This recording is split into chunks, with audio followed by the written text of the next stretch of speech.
Our favourite button in the car, and again, I'll speak for all of us when I say this, I think is the hazard warning lights. There's something very exciting about that little red triangle in the corner. When you push it, when you become a hazard, you think, oh, I'm a hazard. You feel quite excited. I must warn everybody that I'm a hazard now. I've broken down. You put it starts flashing in the car, and everything's working. All the indicators. We're a hazard. Yes, I've done the right thing. I've done the right thing. But we've interpreted the hazard in other times of our life. A fun one is on the motorway when you hit traffic, you know? Suddenly you're going 70, 80 miles an hour, then suddenly there's traffic, you have to slow down. Oh, that was dangerous. I went from high speed to nothing. But your thought is no longer with yourself. Your thought is with everybody behind you. I must warn them. I must warn them of the braking danger that lies ahead. And I will use my hazard warning light. Can you see me? Can you see that you must slow down? You're looking in your rearview mirror. Have you clocked me yet, my friend? And it's a lovely moment that I see you, and I shall warn the one behind. I'm warning you. You even feel quite excited when you see it in the distance. Oh, we're working as a team. I'm coming. I'm coming.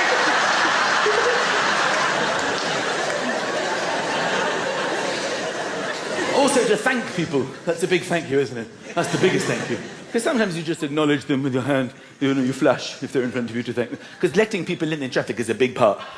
Once you've decided to stop your life to let somebody in, you see them edging. They're edging. And like, shall I? You contemplate it. Shall I? Yes, I will. To allow the free flow of traffic. I will stop my life. Yes, you should come in. You can go first. Go on, off you go. Yes, I'm a very generous person. Yeah, only one. There's always some sneaky. There's a sneaky one that goes, oh, I might tag in. No, whoa. No tagging in, my friend. I am generous to tune off one vehicle. And there you go. And then you wait to be thanked. You're burning a hole in their head. I stopped my life for this. I'm expecting some form of gratitude. Sometimes it never comes. I can't believe it. I regret my decision. I should never have let that rude person in. Sometimes you try to overtake them just to look at them. What's wrong with you? Rude person. But the hazard thank you is the biggest thank you. When somebody lets you in, and you come in, and they let you in, and you can feel them burning a hole in your head, waiting for gratitude. And you're like, you think I'm not grateful. You think I'm not grateful. But I am grateful. Just a little delay as I located the red triangle. I can't get more grateful than the hazard thank you. So just by way of applause, who is actually Scottish?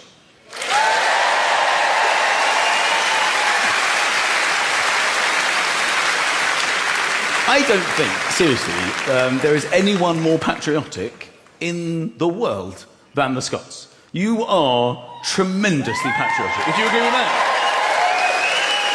Nobody loves Scotland like you, really. It's unbelievable.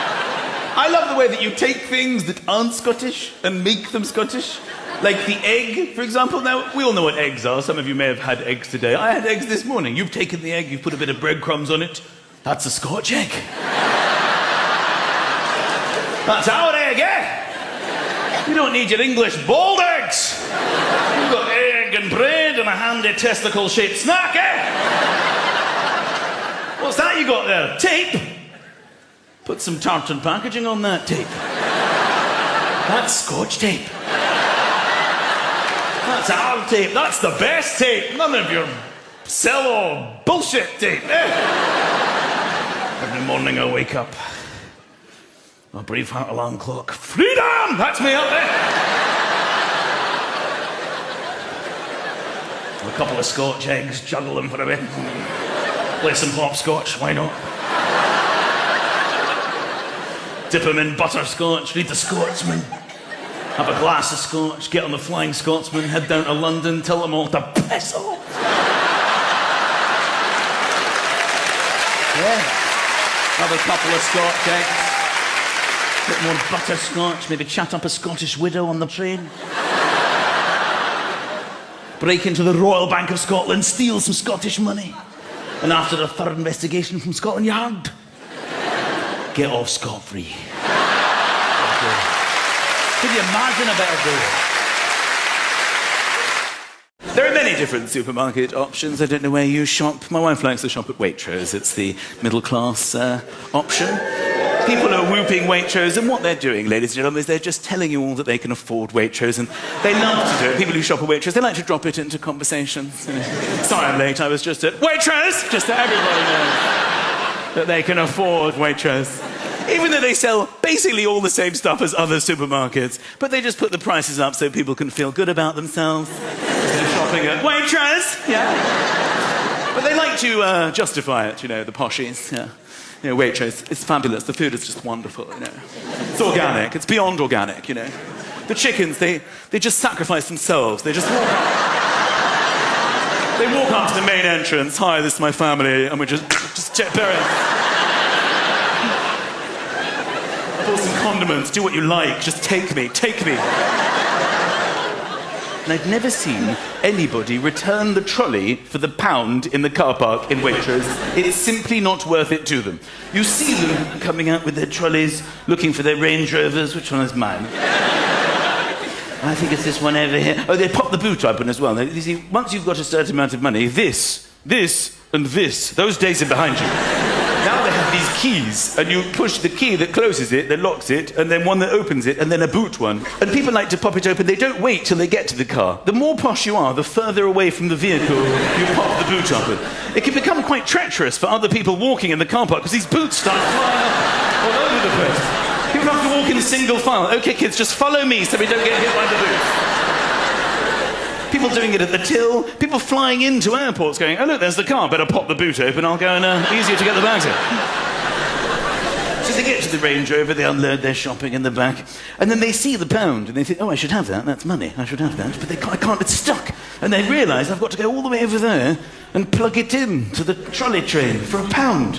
All the way over there and back for £1. But by the time I got there and back, the house would have made about 15 grand, so I don't really see the point. So then they sort of do this push away. They do the Waitrose posh push. They just pause and go, off you go.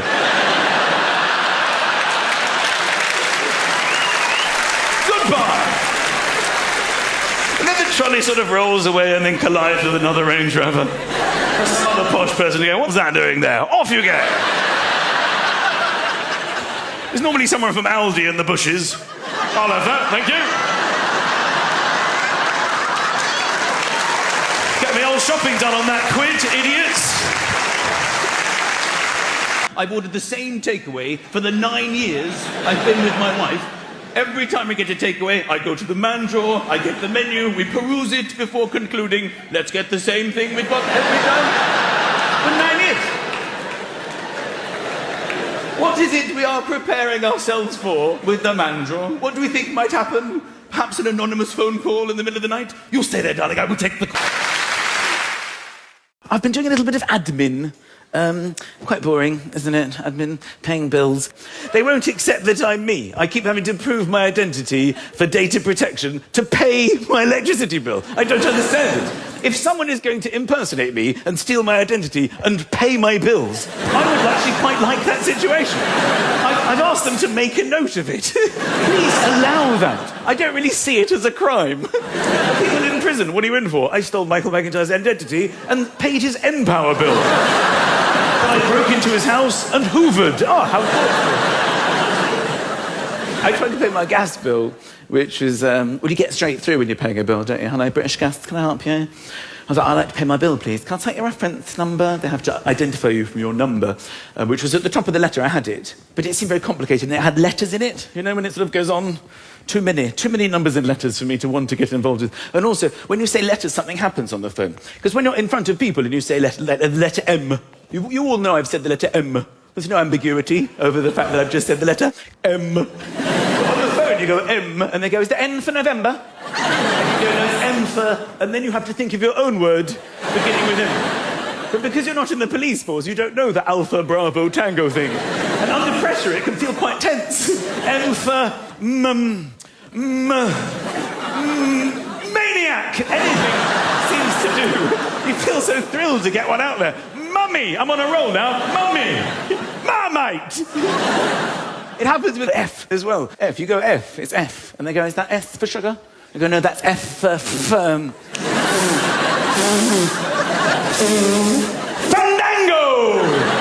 F for Fandango. Fandango, sir? Yes, F for Fandango.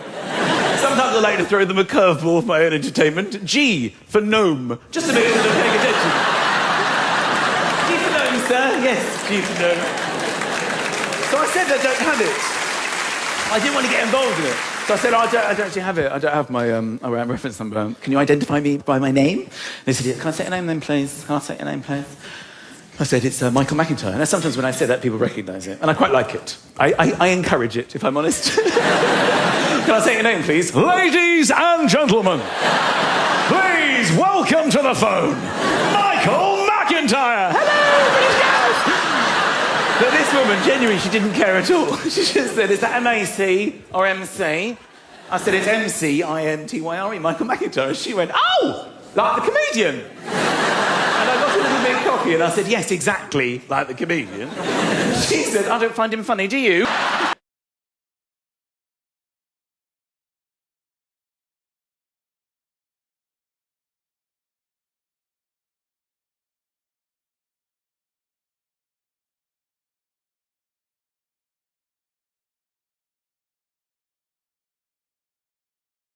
So, I need to know if we have other karaoke fans in the house. Do we have other... Are you, sir, a karaoke fan? No. Madam, do you like a bit of... No. I see what's happening here. You're trying to deny it. Do you like karaoke, my friend? No. No, you're worried that I'm going to make you sing. Do you like karaoke? No. No, you don't like karaoke. Have you ever done karaoke? Once. You did karaoke once. When was that? Recently, last week. Last week? Where was that? In Manchester. Right. Where was that exactly? I can't remember the name of the pub. You can't remember the name of the pub? Let me jog your memory.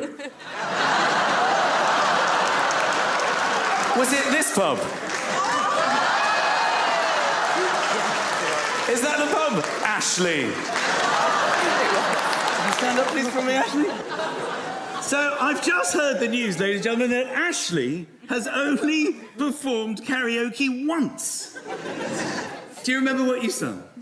Take that. Take that. What a coincidence. That's what I was singing.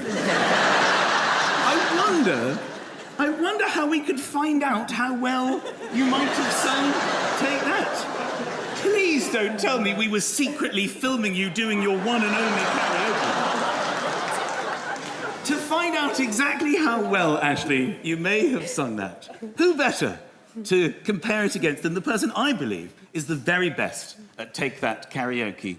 Please welcome Gary Barlow.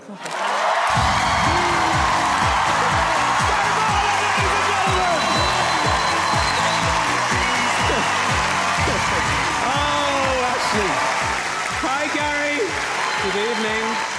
This is Ashley. Hi, Ashley. Yeah. How are you? I'm good. Shocked. Ashley's only done karaoke once. It was in Manchester last weekend, and she sung one of your wonderful songs. And tonight, she's going to be duetting that performance with your wonderful song. Okay, Ashley, you ready for this? So, please, singing Greatest Day, it's Gary Barlow featuring Ashley. Take it away.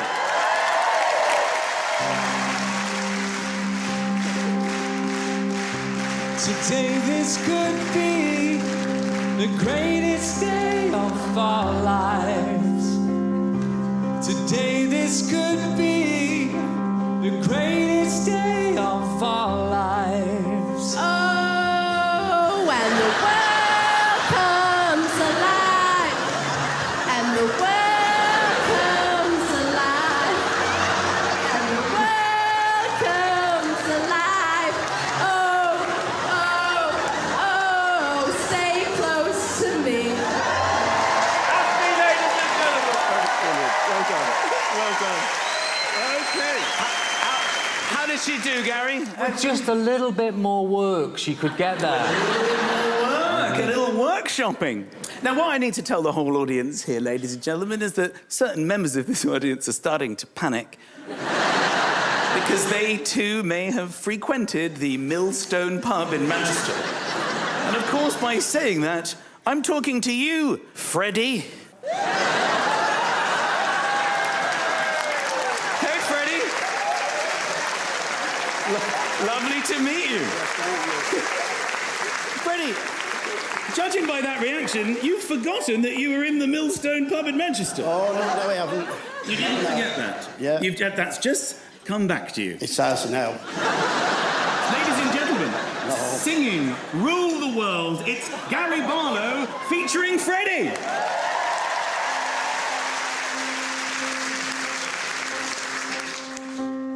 Yeah, you and me, we can ride on a star. If you stay with me, girl, we can rule the world. Yeah, you and me, we can light up the sky. If you stay by my side, we can rule the world.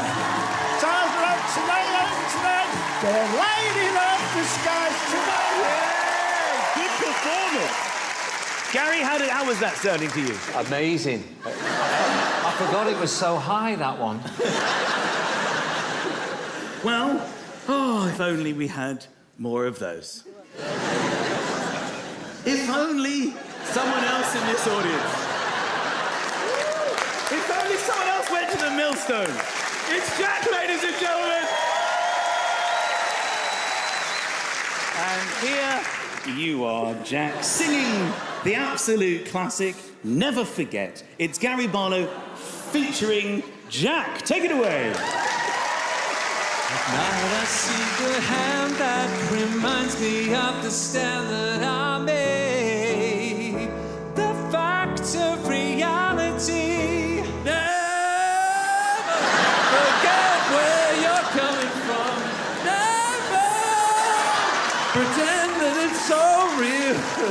Someday soon, this will be someone else's dream. This will someone else's dream. Absolutely good.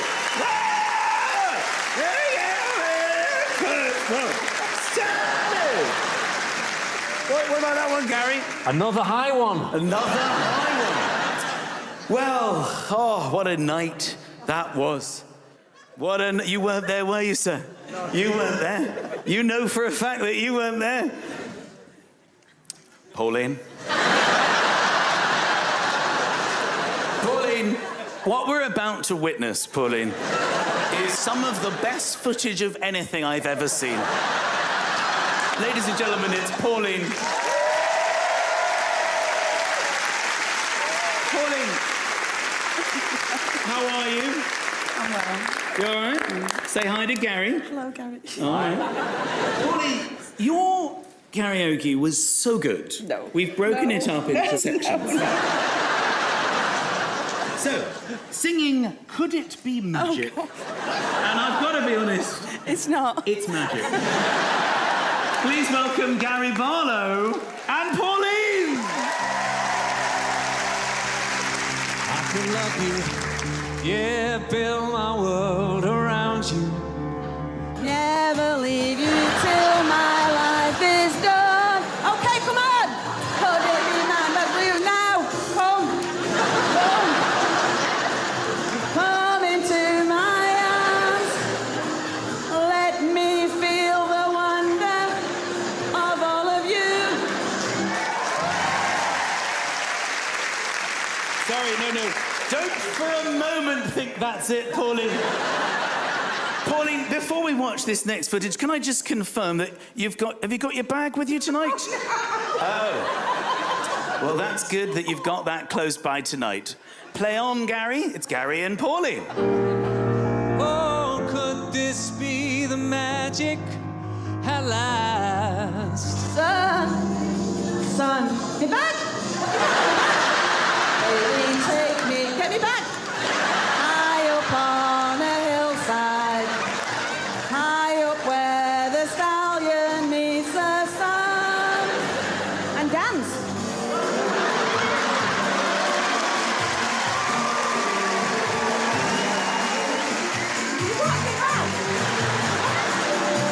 Me back. Me back. Now.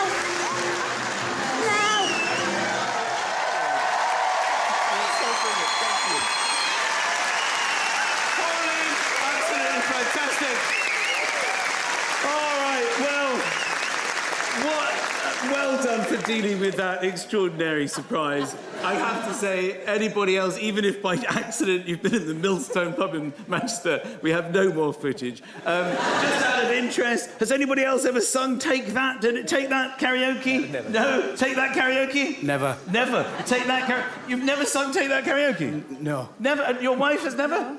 No? You've never sung karaoke? Take That.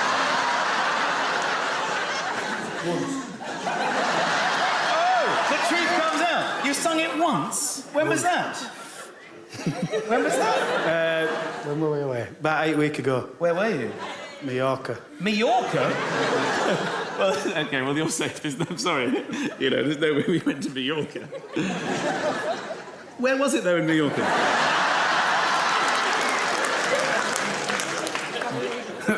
Betty's bar in Calarigos. Betty's bar.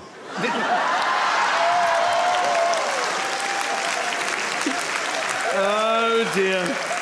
Oh, dear, Tony. Tony and Andrea, if you don't mind, can I ask you to stand up? Thank you so much. I hope you had a lovely holiday. Good holiday in Mallorca? Fantastic. Lovely holiday? Quality. How was the weather? Weather good? Weather good? Okay. Bit burnt, didn't you? Got a bit burnt? Yes, a bit burnt. Bit burnt. Bit of sunstroke may have kicked in. Okay. Ladies and gentlemen, singing Rule the World, it's Gary Barlow and Tony and Andrea in Mallorca. You save my soul. Don't leave me now. Don't leave me now. Oh, You yeah. gave me a sign on a star. You can stay with me, girl. You rule my world. You gave me a sign on a star. If you stay by my side, rule my world. Woo!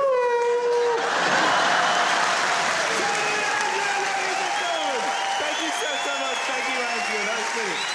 Well done. Well done. You're never safe. You're never safe. Please give it up for all our karaoke singers.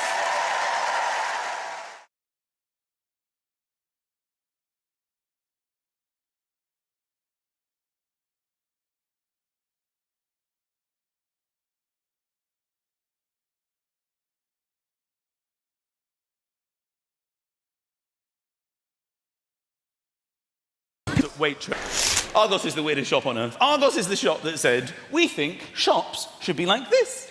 And all other shops went, no. No, we're going to stick with putting the stuff we have in the shop and then they pick it, then they pay. And Argos went, no, people don't want a shop like that.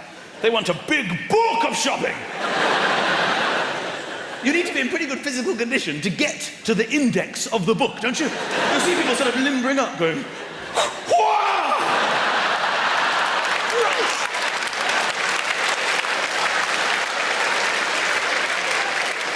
Then when you find what you want, then you have to do your own little stock check. Well, I don't know how to do my own stock check here. Then you write it down, you pay money, you get a new piece of paper, you still don't even have what you paid for. Then you go to probably the most depressing area in life. Literally. It's like bingo, but you win what you've already paid for. There are rows of seating. You feel like it's like a theatre for the poor. I've never seen anything quite so dramatic. I don't like designer labels. It's a nonsense. People wear designer clothes to say, look at me, I can afford this.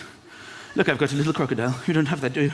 I've noticed you have no reptiles on your clothing. I have a little crocodile. Sometimes I have a little man playing polo because I can afford that little man. Sometimes, because I'm loaded, the crocodile plays polo, yes. I think it's a nonsense. I think people should just wear T-shirts with a photocopy on the front of a recent bank statement. That would sort things out, wouldn't it? There's people going, look at that, £3,000, not to mention my savings. I'm not kidding you. I make jokes. And when I see people in real life, sometimes I make a joke. And, you know, I like those moments, because they go, oh, that's funny. Oh, you're funny. You're funny in real life. I made a joke in the airport, and I thought it was funny. And this woman, she just tutted and rolled her eyes at me. maybe it wasn't funny. I'm going to run it by you. It's in duty-free. You know, in duty-free, it's always very weird because they ask for your boarding pass, which is always an odd situation when you're paying for something. You know, you're in the shop, and you go, can I get this? And they go, can I see your boarding pass, please? You have to prove that you're flying on an aeroplane, even though you're in an airport. You have to go, yes, I am flying on an aeroplane. It's a very, I don't know what they're suggesting. That, you know, what's the accusation here? That I've driven to Gatwick Terminal North. I've parked in the long stay car park. I've taken a shuttle bus to the terminal. Then I've breached the most stringent security measures there's ever been without a ticket to fly, just so I can visit this pret-a-manger. Is that really what you think I've done? Do you have any idea how many pret-a-mangers I drove past to get to this one? No, not that one. I like the one at Gatwick. So anyway, I'm in this shop, and I thought I'd buy my son a little present, the token of being away, you know, gesture. So I'm in duty-free, and I got him this little plane, just a little toy plane, you know, little cheap rubbish, but, you know. I put it on the counter, and the woman said, can I see a boarding pass? And I said, I'm not getting on it. Now, that's not hilarious. But it's not a tut and an eye roll, is it? Ah, well, you're my people.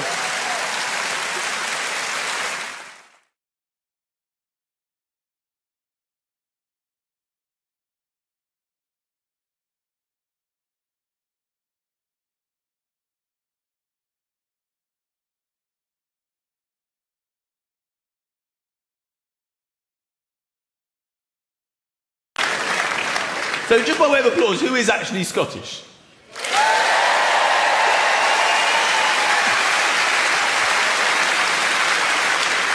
I don't think, seriously, there is anyone more patriotic in the world than the Scots. You are tremendously patriotic. Would you agree with that? Nobody loves Scotland like you, really. It's unbelievable. I love the way that you take things that aren't Scottish and make them Scottish. Like the egg, for example. Now, we all know what eggs are. Some of you may have had eggs today. I had eggs this morning. You've taken the egg, you've put a bit of breadcrumbs on it. That's a Scotch egg. That's our egg, eh? You don't need your English boiled eggs. You've got egg and bread and a handy testicle-shaped snack, eh? What's that you got there? Tape? Put some tartan packaging on that tape. That's Scotch tape. That's our tape. That's the best tape. None of your cello bullshit tape, eh? Every morning I wake up. A brief heart alarm clock. Freedom! That's me up there. A couple of Scotch eggs, juggle them for a bit. Play some hopscotch, why not? Dip them in butterscotch, read the Scotsman. Have a glass of scotch, get on the Flying Scotsman, head down to London, tell them all to piss off. Yeah. Have a couple of Scotch eggs. Bit more butterscotch, maybe chat up a Scottish widow on the train. Break into the Royal Bank of Scotland, steal some Scottish money. And after a thorough investigation from Scotland Yard, get off scot-free. Can you imagine a better day?